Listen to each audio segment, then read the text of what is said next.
In this presentation, we are going to look at deriving what we call the budget constraint.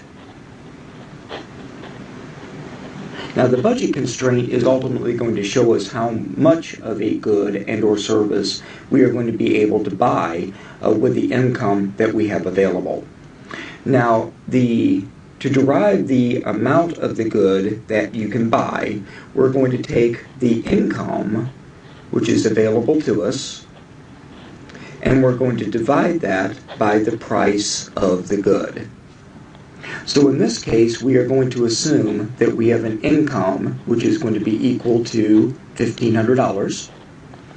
We're going to have the price of two goods. I'm just going to have the price of good Y, which is going to be equal to $15 per unit, and the price of good X, which is going to be equal to, let's say, $10 per unit.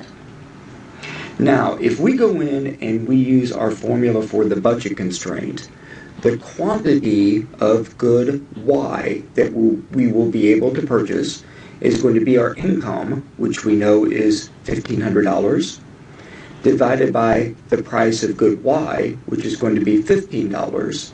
So 1,500 divided by 15 is going to be 100 units of that good. All right.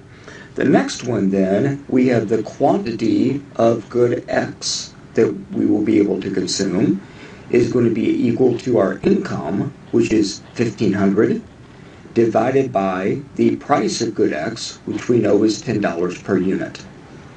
So 1,500 divided by 10 is going to give us 150 units of good X.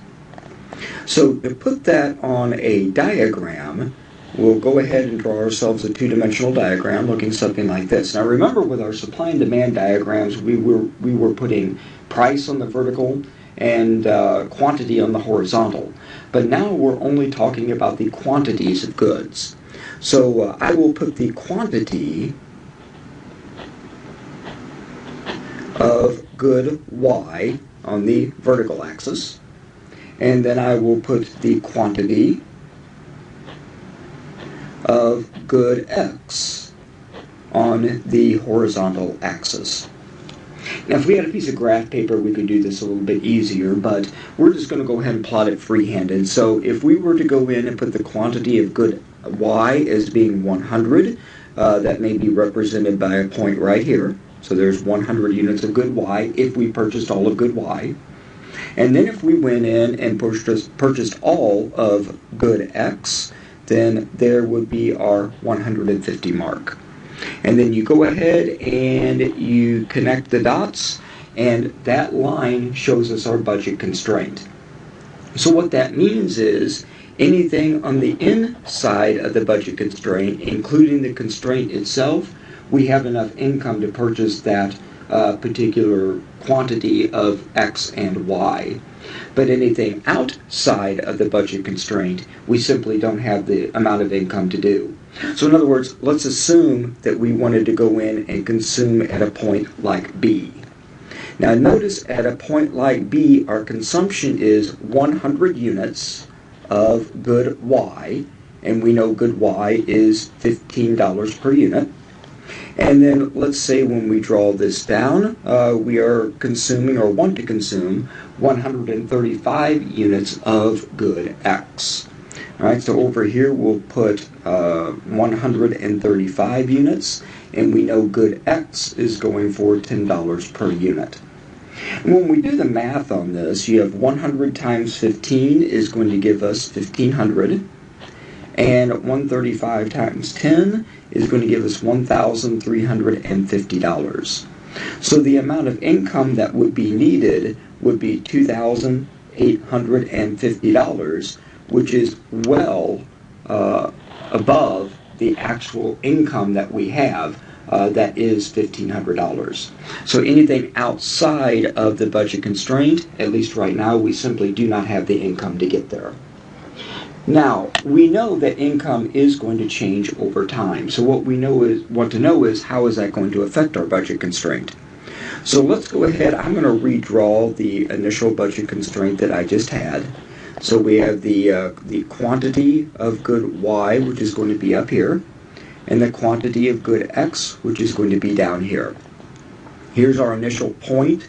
Again, we are assuming that right now our income is going to be equal to $1,500.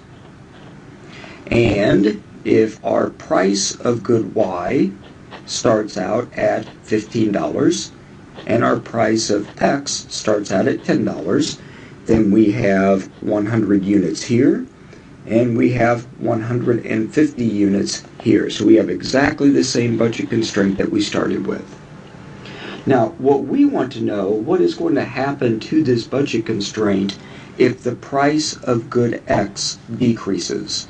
And let's say the price of good x goes down from $10, let's say, down to $5 per unit. All right?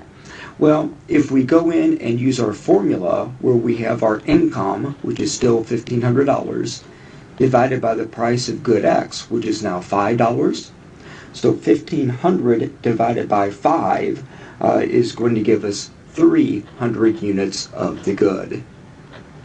So if we go in and we look at this, if the price of good y is still $15, then we are still able to consume 100 units of good y. So that point does not change. But now we are able to consume much more of good x if we choose to spend all of our income on good x. And therefore, if the price of good x goes down, we are now able to consume 300 units of that good. So if you go in and you draw this line out looking something like that, if the price of good x goes down, then the budget constraint shifts out in this direction. So now any of these points, let's assume for the moment that we were starting out at a point like A. So point A initially on our budget constraint before the prices changed, we could afford that because it was on the budget constraint. But as I said before, maybe a point like B initially would have been outside of our budget constraint. But now that the price of good A has gone, or the price of good X has gone down, that line has shifted out, and now B, which was unaffordable at one time, is now not only affordable, but it's on our budget constraint. And of course the opposite would happen as well. Again, let's assume that we're starting out with a price of good Y equal to $15 per unit, and the price of good X initially was $10 per unit. Well, let's assume for the moment that the price of good X increases. All right, and let's say the price of good X goes up to, let's say, $20 per unit. Well, at $20 per unit, if you take your income, which is $1,500, divided by the price, which is 20, then the maximum amount of good X you would be able to consume would be 75 units. So, on our diagram, instead of it being 150, we would be back here at 75 units of the good. Now again, you notice the price of good Y did not change, right? So we're still here. And so we would draw our new budget constraint, and that is where we would go in and get the third budget constraint. So you notice on this one, now points A and B, which were at one point attainable to us, now both of those points are unattainable because they are outside of our current budget constraint. So just go in and plot your points on the diagram using the very simple formula of income divided by price.